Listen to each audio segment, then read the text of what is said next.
everyone. This is The Bottom Line. My name is Kat, and I've got with me tonight Patrick Clark and Tommy Marquez. How are you guys doing tonight? Good. Good? Yeah, Awesome. no complaints. So we're here to talk about the last semifinal event of the season. We've got everybody except for a few folks sort of solid for the games. Tommy, talk to us a little bit about what this Last Chance Qualifier is this weekend. Well, so this is effectively a backboard for any of the athletes whose initial shot at the hoop in semifinals maybe went a little bit awry. So this is an online format competition. 4 tests done two each in 2 separate 24-hour time windows, ranging from noon to noon each day, starting on Friday. And then what it is, it's an opportunity for all of the athletes who are in the next 3 spots outside of qualifying. So spots 6 through 8 at semifinals. And then if spots 6 through 9, if your semifinal happened to host an athlete that was displaced via travel restrictions due to COVID. So if an athlete got resorted into that region, then you got an extra spot at the Last Chance Qualifier.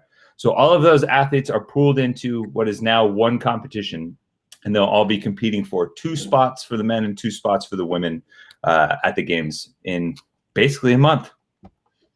Yeah, not a lot of time to get ready for that.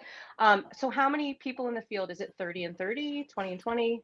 It's a little bit more, and right now it kind of depends on the registration. So I have it right here. Okay. Because the numbers of athletes that were displaced varied per gender, the numbers are slightly different. Let me see. 4, 7, 10, 13, 17, 20, 23, 27, 30, 33 for the men. Okay. And then a little quick math, because not everyone is registered yet, so they don't show up on the leaderboard. So 3, 6. Yeah. And I've heard that like Alethea Boone, I think, is out. She put on her Instagram that she's dealing with an injury and won't be participating too. So that makes sense. 27, 31, 34 for the women.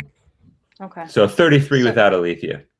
Okay. And so a good mix of folks that have never been to a games before and lots of veterans that we recognize.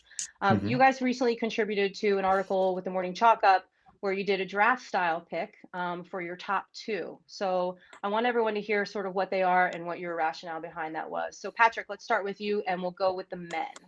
The men, well, I started off, Brian, who our fellow analysis, he couldn't make the call here, but he picked number 1, and so I got the number 2 pick, I believe. Or was that you, Tommy, that picked 1? No, Brian picked 1 for the men. Yep, you got the middle pick. Yeah, so I picked up Tyler Christoffel, a team athlete who's came on the last couple of years as an individual. Did really well last year in the Open, and I think finished just outside the top 20. I think in the online games, but did really well in the online portion of all the stages this year. But he was the number 2 overall pick, my first pick. Did you pick him with your heart or your head, Patrick? Isn't he a local guy for you? Okay. Both. Well, he's not really local. I mean, he's in Missouri, but I do know him personally. He's a really good guy. But I mean, like if you read the article, I back that up with how he performs in open in online contests or online competitions. He shows up for online competitions. That's one reason why he chose to do the Atlas Games, which he just came up just short of making the games. And with this being another online competition, I like how it's that. Just based off of that, I picked him. Okay. So Tommy, who was your number 1 pick for guys? So my number 1 pick was Spencer Panchik. There's a couple of reasons why I decided to go with him. One, he ended the West Coast Classic as one of the hottest athletes, the hottest athlete in the field on the men's side. You look at his final 5 events, or his final 4 events after the ruck, average finish of 4.75. That was better than any other male in the field. And the one event that really kept him out, which was the ruck run, which had a high propensity for athletes to make costly mistakes, very costly mistakes. That type of event, I would have bet all of Patrick Clark's money that it wouldn't show up in the Last Chance Online Qualifier, just because you can't emulate that in an online format. So that was really the kind of impetus behind that, and his really consistent performances in virtual competitions so far. he had career best finishes in the Open, and he has a strong finish in the quarterfinals as well. And his Open finish was even more impressive when you factor in the fact that his final 2 scores came in a live Open announcement format, which is typically a place where athletes don't excel relative to the global leaderboard. So I think he'll be right at home competing at Cliffside or wherever he is with his crew around him. And even with the programming now, I think he'll do all right. Yeah, and it's hard not to root for him with your heart too, because he's just such a great guy. Yeah, for sure. Yeah, and I had the wraparound pick too. So so I was third. I had the first pick in the second round for the male athletes, and I actually kind of went out on a limb here. I went with a guy named Taylor Self that I thought probably should have qualified out of the Granite Games. Numbers wise, if you just lined him up on paper, there's no reason why he shouldn't have gone. If you go across the history of this, I guess, semifinal regional qualifying stage and where the top 5 is who goes to the games, usually an average finish of 9th place or better gets you to the games every time. That is the gold standard as far as qualifying. And Taylor Self beat that. He took home 71.75% of all the points allotted to him and had an average finish of 8.3. He is besides him and Nick Matthew, who were both at the Granite Games, anyone who took home more than 71% of the points available to him, they're at the games. They have a ticket already right now. And so it was really more of an anomaly, but the fact that he didn't go. And he does really well in the gym type stuff. So like talking with Jason Hopper, who is trained with Taylor, he says, Taylor beats me in the gym all the time. Where he struggles is going to live competition and being able to dial it up there.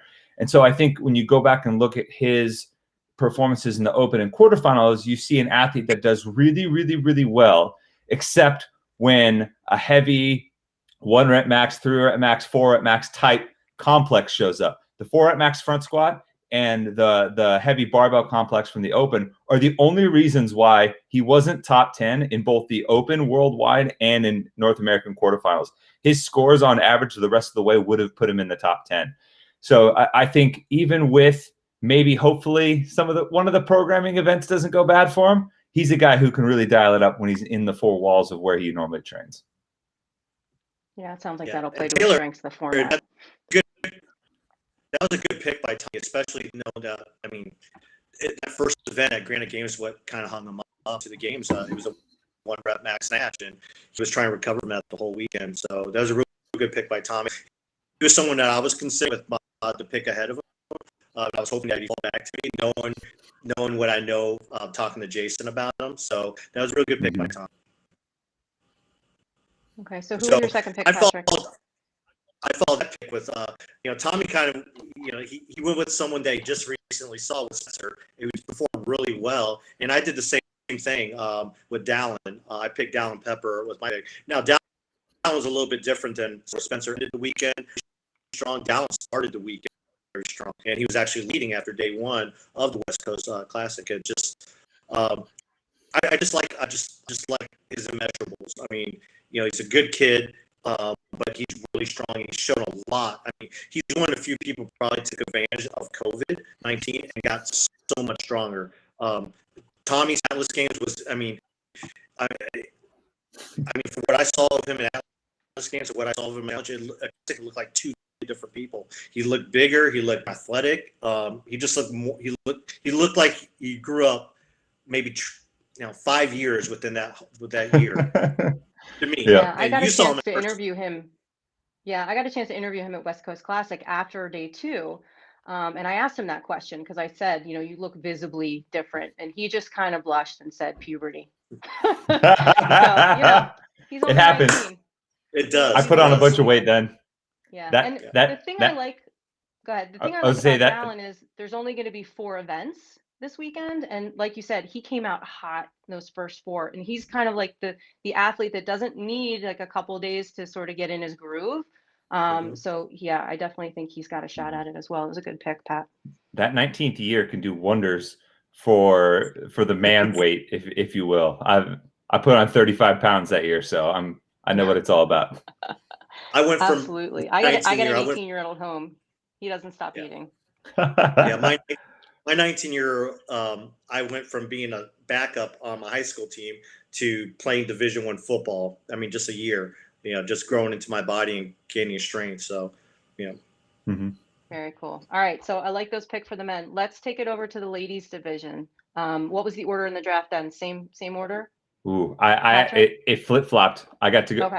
Patrick stayed in the second spot, but this time Brian and I swapped to even out the balance of power amongst the weekend. And this is, man, it was I was deliberating between two women in particular, two games vets for the first pick, and I went with what I thought was the safer pick overall based on games history, and that was Christy Irma O'Connell.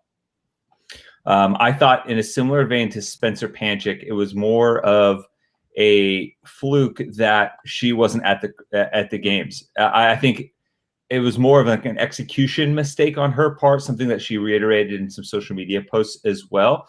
But more importantly, when you go to the virtual performances so far in this year, she had her best finish ever in the Open, 4th, and that was also doing an Open announcement. And then she was 10th in North America in the quarterfinals. And the particular thing that stood out to me about her performance at the Granite Games was that the Granite Games was all shorter events. It didn't have that classical monostructural, heavy, endurance-based, longer event. It didn't even have to be monostructural. It can just be that 20 plus, 18 plus minute time domain that she excels at. She's one of the best at. She doesn't just do well in regionals. She's up there pushing Tia Toomey for the event win and things like run, swim, run, and the ruck and the Madison Triplus and all of that stuff. So she never got to sink her teeth into what she does best. And even though she probably won't get that in a virtual competition, she'll get something that's a longer time domain where over the course of the weekend, the ability to recover for that type of low and slow effort will really benefit her as a former triathlete. Yeah, that makes sense. So I picked right after him, and I kind of went the opposite direction. Instead of going with a veteran, I went with Alexis Raptis, who actually I kind of consider her a veteran because she's been to the games. Granted, she went twice as a team, but she's been around. She's been around for a while, and I've been able to see her in live competition and develop over the last couple of years. And then West Coast Classic was kind of like her coming out party. She was impressive. She hung with that tough field of women, and I mean, you'd be hard pressed to find. Yeah, the Granite Games had a pretty decent field in terms of athletes at their competition, and of course the MAC had Tia and Brooke. But I think balance in terms of I don't know. I'd like the collection of athletes, especially on the women's side at West Coast, which was much more balanced and much more competitive.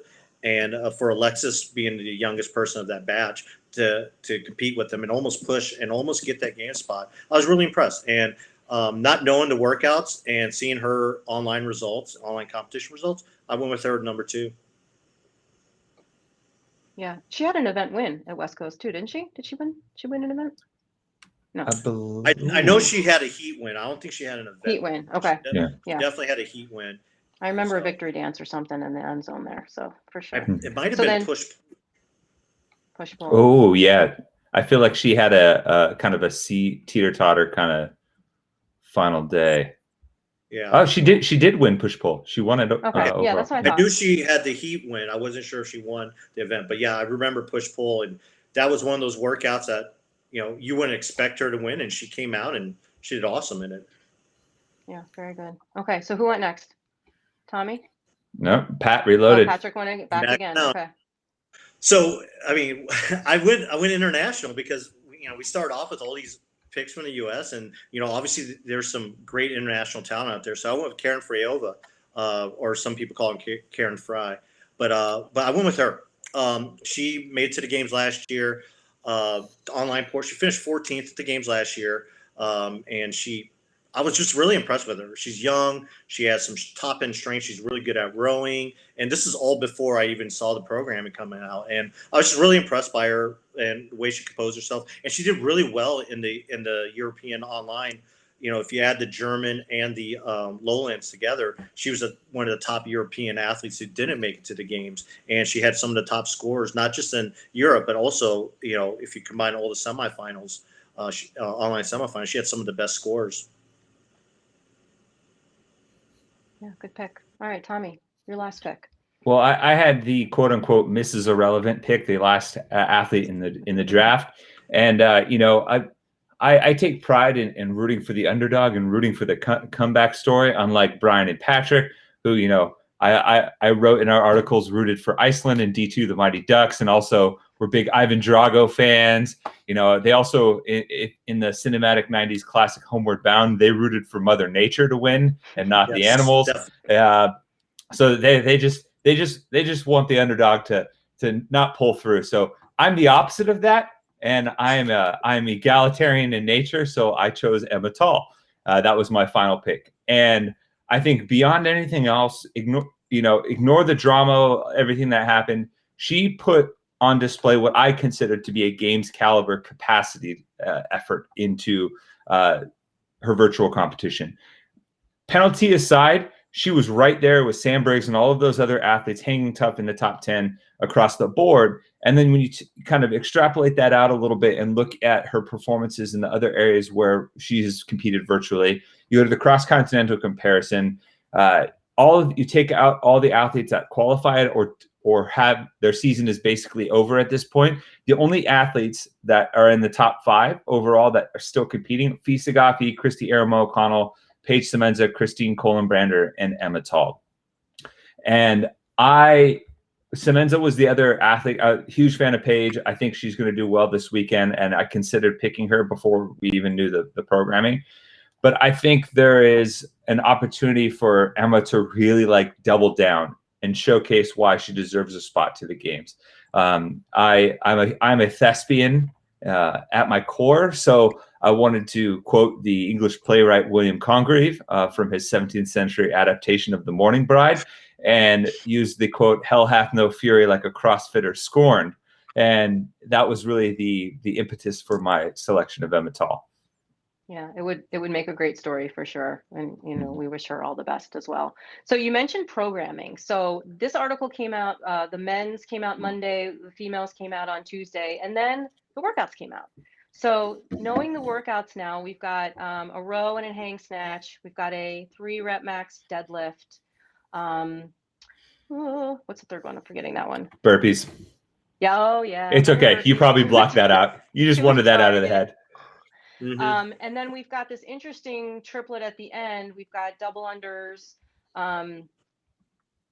cleans, and a legless rope climb in a Squat ascending, cleans. descending. Squat cleans. Yeah. Mm-hmm. Yeah. Now that you know the programming, would you change your picks? I'll take. Yeah, go ahead. I think I wouldn't change any of my men's pick. I think I'd still go with Tyler because I think he bounces out pretty well in those workouts. And I still think Dallin, yeah, he seems focused on it. It's on the women's side that I actually I'd probably pick differently. And I'm not going to tell who I would swap out, but I would probably go with Annika Greer.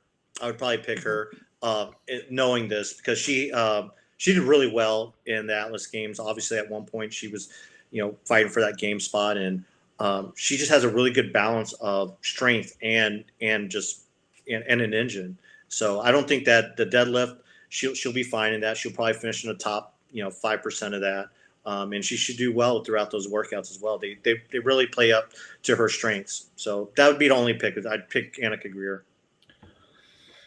Yeah, I might pivot a little bit. I still think Spencer would do well. I think he's going to absolutely smack the 3 events outside of the heavy deadlift. That really is the kind of the hand grenade into the trench that for this programming, because deadlifting is such a weird lift when you talk about upper echelon numbers. It's hard sometimes to determine who really is a good puller. I mean, some athletes just have a good body type for it. Like myself, I can scratch my knees standing up, and so I don't have to pull the bar as far. So it's one of my random things that I'm good at. Whereas other athletes who are great squatters, who are great clean athletes or snatching from the other pulling variations for the floor may just not have that upper echelon strength once you get beyond the 375, 400 type loading that you for the men that you would use for clean and regularly pull off the ground explosively. So it's tough to gauge. So that was the one thing that would give me pause for Spencer, and more so for Taylor. I might swap out Taylor just because of the heavy cleans showing up in that front squat variation, showing up in a big way and forcing you to get below parallel. That might be a differentiator for me in my picks. I still think Spencer would do all right. I would have maybe picked Pat. Who was your first pick? Tyler. No, Tyler. I might have switched and gone Dallin and taken Dallin away from Pat in that instance had I known the program. That might have been a pivot for me there. And then on the women's side, I'm actually fairly confident that Christy will do all right. I think she'll do damage control in the deadlift and be all right. And I think she'll absolutely destroy everything else. She's good at burpees, good at body weight stuff, good on the machine with the rower and the dumbbell hang cleans. She has one of the best grips in the game. Legless rope climbs is phenomenal. Upper body pulling. She's great below parallel for barbell cycling. And that's one of her favorite things is squatting.